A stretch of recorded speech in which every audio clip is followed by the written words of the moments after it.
Chapter 14, The First Miracle. Matilda sat down again at her desk. The Trunchbull seated herself behind the teacher's table. It was the first time she had sat during the lesson. Then she reached out a hand and took hold of the water jug. Still holding the jug by the handle but not lifting it yet, she said, "I have never been able to understand why small children are so disgusting. They are the bane of my life. They are like insects. They should be gotten rid of as early as possible. We get rid of flies with fly spray and by hanging up fly paper. I have often thought of inventing a spray for getting rid of small children. How splendid it would be to walk into this classroom with a gigantic spray gun in my hand and start pumping it. Or better still, some huge strips of sticky paper. I would hang them all around the school and you would all get stuck to them and that would be the end of it. Wouldn't that be a good idea, Miss Honey?" "If it's meant to be a joke, Headmistress, I don't think it's a very funny one," Miss Honey said from the back of the class. "You wouldn't, would you, Miss Honey?" the Trunchbull said. "And it's not meant to be a joke. My idea of a perfect school, Miss Honey, is one that has no children in it at all. One of these days, I shall start up a school like that. I think it will be very successful." "The woman's mad," Miss Honey was telling herself. "She's round the twist. She's the one who ought to get rid of." The Trunchbull now lifted the large blue porcelain water jug and poured some water into her glass.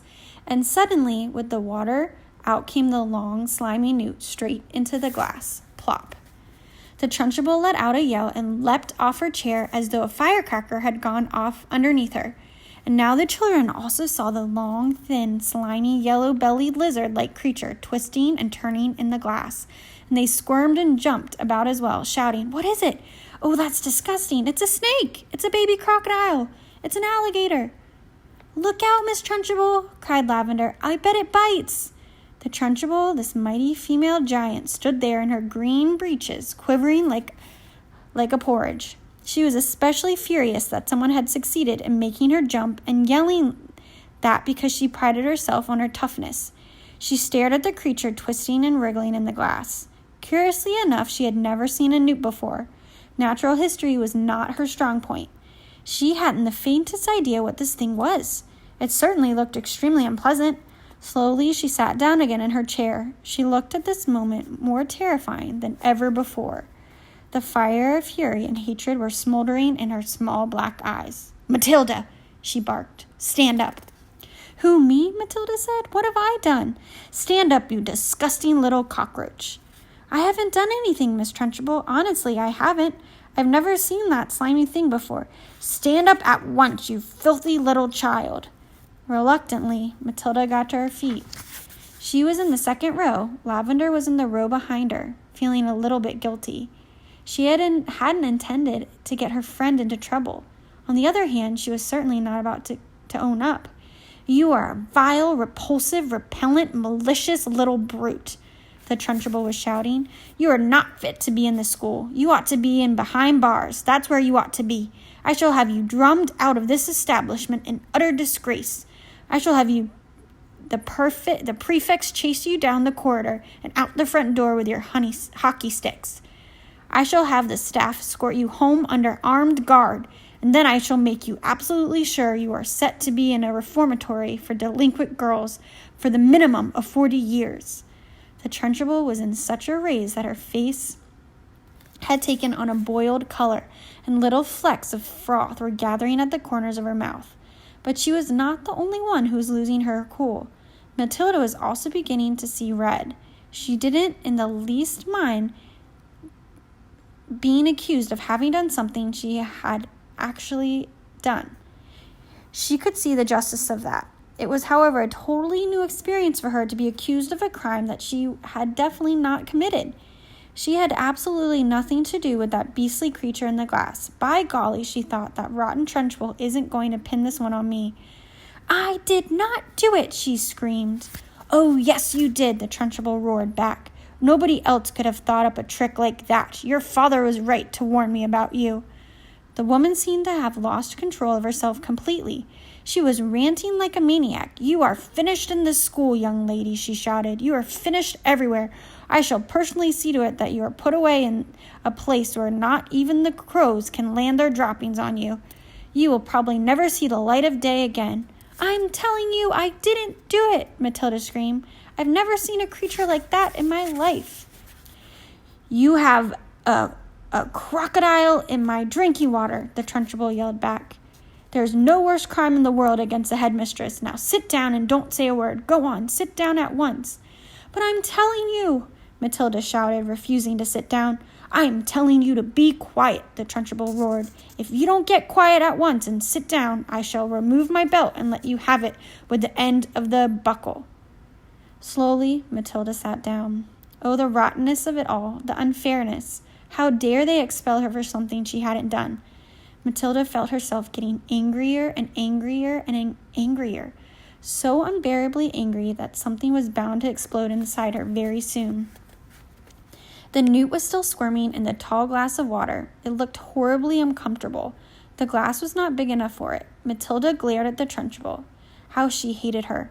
She glared at the glass with the newt in it. She longed to march up and grab the glass and tip the contents, newt and all, over the Trunchbull's head.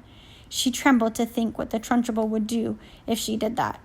The Trunchbull was sitting behind the teacher's table, staring with a mixture of horror and fascination at the newt, wriggling in the glass. Matilda's eyes were also riveted on the glass. And now, quite slowly, there began to creep over Matilda a most extraordinary and peculiar feeling. The feeling was mostly in the eyes. A kind of electricity seemed to be gathering inside them. A sense of power was brewing in those eyes of her. A feeling of great strength was settling itself deep inside her eyes. But there was also another feeling, which was something else altogether, which she could not understand. It was like flashes of lightning. Little waves of lightning seemed to be flashing out of her eyes. Her eyeballs were beginning to get hot, as though vast energy was building up somewhere inside them. It was an amazing sensation. She kept her eyes steadily on the glass, and now the power was concentrating itself in one small part of each eye, and growing stronger and stronger, and it felt as though millions of tiny little invisible arms with hands on them were shooting out of her eyes toward the glass she was staring at. Tip it, Matilda whispered. Tip it over. She saw the glass wobble. It actually tilted backwards a fraction of an inch, then righted itself again. She kept pushing at it with all those millions of invisible little arms and hands that were reaching out from her eyes, feeling the power that was flashing straight from the two little black dots in the very center of her eyeballs. Tip it, she whispered again. Tip it over. Once more the glass wobbled. She pushed harder still, willing her eyes to shoot out more power, and then very, very slowly, she could hardly see it happening. The glass began to lean backwards and further backwards until it was balancing on just one edge of its base. And there it teetered for a few seconds before finally topping over and falling with a sharp tinkle out to the desktop. The water in it and the squirming newt splashed out all over Miss Trunchbull's enormous front. The headmistress let out a yell that must have rattled every window pane in the building, and for the second time in the last 5 minutes she shot out of her chair like a rocket. The newt clutched desperately at the cotton smock where it covered the great chest, and there it clung with its little claw-like feet. The Trunchbull looked down and saw it, and she bellowed even louder. With a swipe of her hand, she sent the creature flying across the classroom. It landed on the floor beside Lavender's desk, and very quickly she ducked down, picked it up, and put it in her pencil box for another time. A newt, she decided, was a useful thing to have around. The Trunchbull, her face more like boiled ham than ever, was standing before the class, quivering with fury. Her massive chest was heaving in and out, and the splash of water down the front of it made a dark, wet patch that had probably soaked right through her skin. "Who did it?" she roared. "Come on, own up, step forward. You won't escape this time. Who was responsible for this dirty job? Who pushed over this glass?" Nobody answered. The whole room remained silent as a tomb. "Matilda," she shouted. "It was you. I know it was you." Matilda in the second row sat very still and said nothing. A strange feeling of calm and confidence was sweeping over her, and all of a sudden she found that she was frightened by nobody in the world. With the power of her eyes alone, she had compelled a glass of water to tip and spill its contents over the horrible headmistress, and nobody who could do that And anybody who could do that could do anything. Speak up, you clotted child, roared the Trunchbull. Admit that you did it. Matilda looked right back into the flashing eyes of this infuriated female giant, and with the total calmness, I have not moved away from my desk, Miss Trunchbull, since the lesson began. I can say no more. Suddenly, the entire class seemed to rise up against the headmistress. She didn't move, they cried out. Matilda didn't move. Nobody moved. You must have knocked it over yourself. I most certainly did not knock it over myself, roared the Trunchbull. How dare you suggest a thing like that? Speak up, Miss Honey. You must have seen everything. Who knocked over my glass? None of the children did, Miss Trunchbull, Miss Honey answered. I can vouch for it that nobody has moved from his or her desk all the time you've been here except for Nigel, and he has not moved from his corner. Miss Trunchbull glared at Miss Honey. Miss Honey met her gaze without flinching. I am telling you the truth, headmistress, she said. You must have knocked it over without knowing it. That sort of thing is easy to do.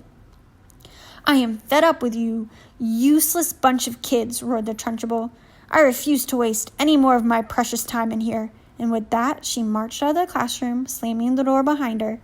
In the stunned silence that followed, Miss Honey walked up to the front of the class and stood behind the table. Phew, she said. I think we've had enough school for one day, don't you? The class is dismissed. You may all go out into the playground and wait for your parents to come and take you home.